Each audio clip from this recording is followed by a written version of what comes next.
Lab taken to class. Special care and support for research. Global certifications. KL, deemed to be university.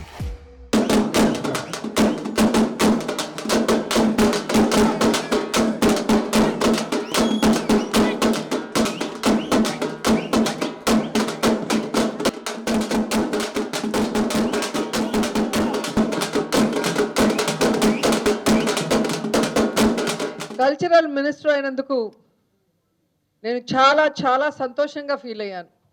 ఒక కళాకారునిగా నా కళా కుటుంబానికి నేనున్నంత టైంలో ఏమేం చేయగలనో జగనన్న సహకారంతో అవన్నీ చేయాలి అని నేను మంత్రిగా ప్రమాణం చేసిన రోజే మనస్ఫూర్తిగా నమ్మాను. మీ అందరికీ తెలుసు, రాష్ట్రం విడిపోయిన తర్వాత గుర్తింపు కార్డులు అనేవి ఎవరికి కూడా ఒక్కటి కూడా ఇవ్వలేదు. రాష్ట్రం కంబైన్డ్గా ఉన్నప్పుడు కూడా 50,000 మందికి మాత్రమే ఇవ్వడం జరిగింది. డివైడ్ అయిన తర్వాత అవి లేకపోవడం వల్ల కళాకారులు చాలా కష్టాలు పడుతున్నారు అని నేను ఎక్కడికైనా జిల్లాకు వెళ్ళినప్పుడు చెబితే, గత సంవత్సరం డిసెంబర్ నెల సాంస్కృతిక సంబరాలు అంటూ మనం ఒక నెల పాటు కార్యక్రమం చేసుకున్నాం. మీ అందరికీ గుర్తుంటుంది. దానికి అడ్వర్టైజ్ చేసినప్పుడే చెప్పాం, గతంలో రాష్ట్ర ప్రభుత్వాలు కళాకారుల డేటా తీసుకోకపోవటం వల్ల కళాకారులకు మనం గుర్తింపు కార్డు ఇవ్వాలంటే కొంచెం కష్టంగా ఉంది. కాబట్టి ఈ నెల రోజుల పాటు రాష్ట్ర వ్యాప్తంగా సాంస్కృతిక సంబరాలు జరపబోతున్నాం. దీంట్లో మీరందరూ కూడా నమోదు చేసుకోండి.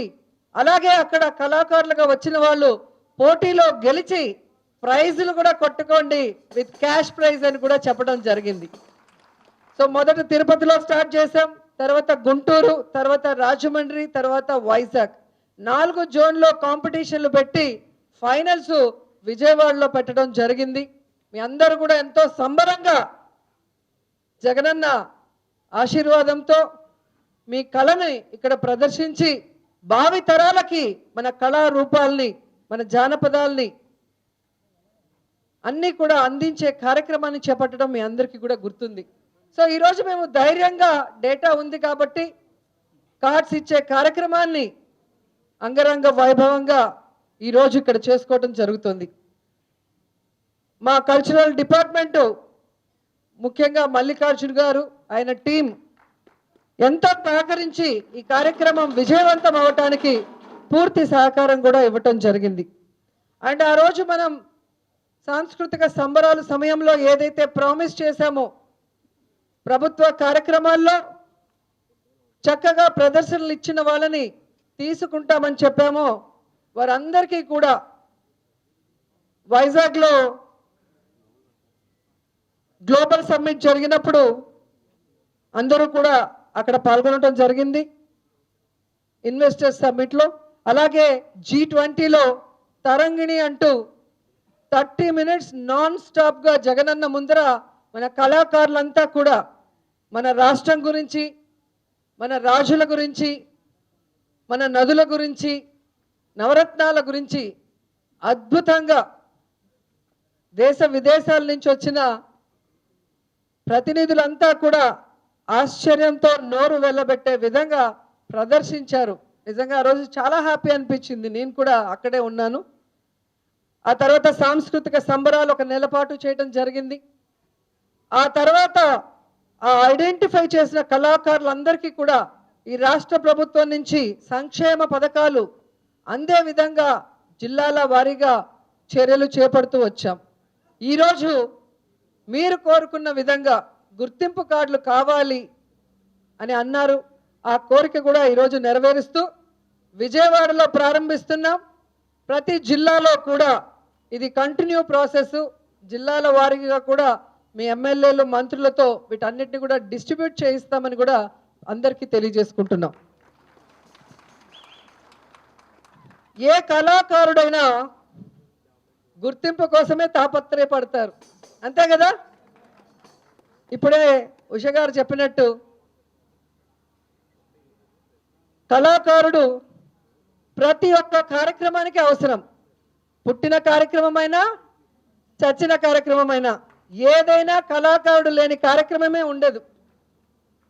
సో అలాంటి కళాకారుడికి అండగా నిలబడాలి అని జగన్మోహన్ రెడ్డి గారు నిర్ణయించుకున్నారు కాబట్టే నాకు మంత్రి పదవి ఇచ్చారని నేను అనుకుంటున్నాను. సో కోవిడ్ అయిన తర్వాత నేను మంత్రిగా రావటం, మీ అందరికీ కూడా ఎక్కడికక్కడ జిల్లాల వారీగా మీరు ఇచ్చిన ప్రతి ఒక్క పేపర్ని కూడా రిసీవ్ చేసుకొని మీ సమస్యల్ని తెలుసుకొని జగన్ గారికి తీసుకువెళ్ళి ఇన్ఫార్మ్ చేసి ఏం చేయగలమో అన్నీ కూడా చేసుకుంటూ వస్తున్నాం. ఇంకా ఏమైనా ఉన్నా కూడా చేయటానికి మేము రెడీగా ఉన్నామని కూడా ఈ సందర్భంగా తెలియజేసుకుంటున్నాం. ముఖ్యంగా ఈ కళాకారులు ఎవరైతే ఉన్నారో ఈ కార్డ్స్ అనేది మీరు చాలామంది మనకి ట్రావెలింగ్ చేసేటప్పుడు కార్యక్రమాలు చేసి తిరిగి ఇంటికి వెళ్ళేటప్పుడు పోలీస్ వ్యవస్థ కొంచెం ప్రాబ్లం ఉంది, కార్డ్స్ ఉంటే మాకు కొంచెం ఈజీగా ఉంటుందని అడిగారు. కొంతమంది ఏమో ఆ కార్డు ఉంటే మాకు కేంద్ర ప్రభుత్వం నిర్వహించే కార్యక్రమాల్లో పాల్గొనాలన్నా కేంద్ర సాంస్కృతిక పథకాలకి అర్హత పొందాలన్నా ఉపయోగపడుతుంది అని కొంతమంది తెలియజేశారు. డప్పు కళాకారులకైతే పెన్షన్ వచ్చే కార్యక్రమం ఉంటుంది కాబట్టి వారు కూడా ఎక్కడికక్కడ దాని గురించి అడగటం జరిగింది. అందుకే జగనన్న ప్రభుత్వం కళాకారులకి గుర్తింపు ఇవ్వడంతో పాటు గుర్తింపు కార్డు కూడా ఈరోజు ఇస్తున్నారని మీ అందరికీ తెలియజేసుకుంటున్నాను. నేను గర్వంగా చెప్పగలను, జగనన్న ప్రభుత్వంలో కళాకారులకు అందుతున్న సంక్షేమ పథకాలు ఏ రాష్ట్రంలో అయినా ఏ ముఖ్యమంత్రి అయినా కళాకారులకు ఇస్తున్నారా? ఒక్కసారి పక్క రాష్ట్రాల్లో మీరు కనుక్కుంటే మీకే అర్థమవుతుంది. ఈరోజు ఎందుకు ఇది చెప్తున్నానంటే అత్యధికంగా పేదలుండే రంగం కళారంగం కాబట్టి ఆ పేద కళాకారుల ఇళ్లలో బిడ్డలకి మంచి చదువు కావాలన్నా, ఆ కుటుంబానికి మంచి వైద్యాన్ని అందించాలన్నా, వారికి ఇల్లు లేకపోతే ఇల్లు ఇవ్వాలన్నా, వారి కుటుంబాల్లో అమ్మఒడి కానీ చేయూత కానీ ఆసరా కానీ అన్నీ కూడా ఇవ్వాలన్నా అది ఒక్క జగనన్నకే సాధ్యమైంది. ఎందుకంటే ఆయన మనసున్న మహారాజు రాజశేఖర రెడ్డి గారి కొడుకు, మనసున్న జగనన్న కాబట్టే మీ అందరినీ తన కుటుంబ సభ్యులుగా భావించారు కాబట్టి ఇవన్నీ కూడా చేయగలుగుతున్నారన్న విషయాన్ని మీరు గుర్తించాలి. అలాగే రాష్ట్రంలో మారుమూల ప్రాంతాల్లో ఉన్న ప్రతి కళాకారుని కూడా ప్రోత్సహించాలి, గుర్తించాలి అన్న లక్ష్యంతోనే ఈ గుర్తింపు కార్డులు కూడా ఇవ్వటం జరుగుతుంది. సో కార్డు ఇస్తున్నాము అంటే అందరూ కూడా వస్తారు. ఎందుకంటే మేము మొదటిసారిగా సాంస్కృతిక సంబరాలు అనౌన్స్ చేసినప్పుడు చాలామంది పెద్ద ఉత్సాహం చూపించలేదు. ఎందుకంటే గత ప్రభుత్వాలలో ఎవరు చేయలేదు, అవి ఎలా ఉంటాయో తెలీదు, మనం వెళ్ళాలా వద్దా అన్నట్టున్నారు. ఎప్పుడైతే తిరుపతిలో మేము గ్రాండ్గా సక్సెస్ చేసామో అది చూసి శ్రీకాకుళం నుంచి పాడేరు నుంచి కూడా కళాకారులందరూ కూడా పరుగుల మీద వచ్చి ఎంతో ఆనందంగా ప్రదర్శనలు ఇచ్చారు. అంటే జగనన్న మీద కళాకారులకి ఎంత ప్రేమ నమ్మకం పెరిగిందో కూడా మీ అందరూ కూడా అర్థం చేసుకోవాలి. ఎందుకంటే ఈరోజు జగనన్న కళను బ్రతికించాలి, కళాకారుని బ్రతికించుకోవాలి, తద్వారా మన తెలుగు సంప్రదాయాలు సంస్కృతిని బ్రతికించుకోవాలని ఆయన ఒక లక్ష్యంగా పెట్టుకున్నారు. కాబట్టే ఈరోజు కళాకారులందరికీ కూడా ఇంత అండగా నిలబడ్డారన్న విషయాన్ని కూడా మీ అందరికీ గుర్తు చేస్తున్నాను. తెలుగు నేల చరిత్రకు, తెలుగువారి కీర్తి ప్రతిష్టకు ప్రతీకలు మన కళలు, జానపదాలు, సాంప్రదాయాలు, సంస్కృతులు. అందుకే మన తెలుగు నేల వైభవం తరతరాలకు అందించాలన్న లక్ష్యంతోనే ప్రభుత్వం పనిచేస్తుందన్న విషయాన్ని కూడా కళాకారులు గుర్తించాలి. ఎందుకంటే గతంలో మీరు చూశారు, స్వాతంత్రం వచ్చి దాదాపుగా 70 సంవత్సరాలు పూర్తవుతుంది. ఈ 70 సంవత్సరాల కాలంలో కళాకారులకు ఎవరేం చేశారు, జగనన్న ముఖ్యమంత్రి అయిన తర్వాత కళాకారులకి ఏం మంచి చేశారో ఆ తేడా మీరు గమనిస్తేనే మీరు ఖచ్చితంగా జగనన్నకి అండగా నిలబడతారు. అంతేనా? సో అందుకే మిమ్మల్ని నేను కోరుకునేది ఒక్కటే, మనకి మంచి చేసిన వాళ్ళకి మనం మంచి చేయాలి. ఈరోజు జగన్మోహన్ రెడ్డి గారు ఈ రాష్ట్రంలో ఉన్న ప్రతి పేదవాడు, ఎస్సీ, ఎస్టీ, బీసీ, మైనారిటీ, ముఖ్యంగా మహిళలు అందరికీ కూడా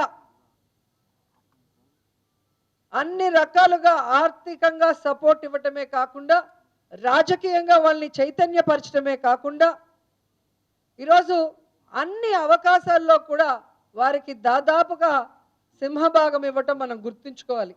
దాన్ని మనం ప్రజల్లోకి తీసుకువెళ్లాల్సిన అవసరం కూడా ఉంది. ఎందుకంటే ఎన్నికల సమయంలో దొంగలంతా ఒక్కటవుతున్నారు. పందులు గుంపులుగా వస్తున్నట్టు వాళ్ళందరూ కూడా నీతిమాలిన రాజకీయాలు చేస్తూ జగనన్న లాంటి ప్రజా మనిషికి, జనం మనిషికి అన్యాయం చేయాలన్న ప్రయత్నం చేస్తున్నారు. ఆ ప్రయత్నానికి అడ్డుకట్ట వేయాలి. ఆ దొంగలకి, ఆ పందులకి పటాపంచలు చేసి బుద్ధి చెప్పాలి అంటే మన ఉషక్క చెప్పినట్టు మీ మాట, మీ పాట, మీ ఆట ఒక తూటాలాగా వెళ్ళి ప్రజలకి అన్యాయం చేసే ఆ ప్రతిపక్షాలన్నింటినీ కూడా తునాతునకలు చేయాలని కూడా ఈ సందర్భంగా కోరుకుంటున్నాను. ఎందుకంటే ఒక కళాకారుడు చెప్తే అది అద్భుతంగా ప్రజలకి రీచ్ అవుతుంది. కళారూపం ఏదైనా సరే అది ప్రజల మనసుకు హత్తుకుంటుంది. స్పీచ్లు ఇచ్చినప్పుడు కొంతమంది స్పీచ్లు హత్తుకుంటాయేమో కానీ ఎక్కువ మంది మాట్లాడితే బయటకు వెళ్దామా అంటారు. అదే ఒక డాన్సో, ఒక పాటో, ఒక డప్పో, సో ఒక కళారూపంతో చెప్పినప్పుడు అది చాలా ఇంట్రెస్టింగ్గా ఉంటుంది. మరిన్ని వీడియోస్ కోసం ఛానల్ ని సబ్స్క్రైబ్ చేయండి. లేటెస్ట్ అప్డేట్స్ కోసం వాట్సాప్ ఛానల్ ని ఫాలో చేయండి. అండ్ లింక్ డిస్క్రిప్షన్ లో ఉంది.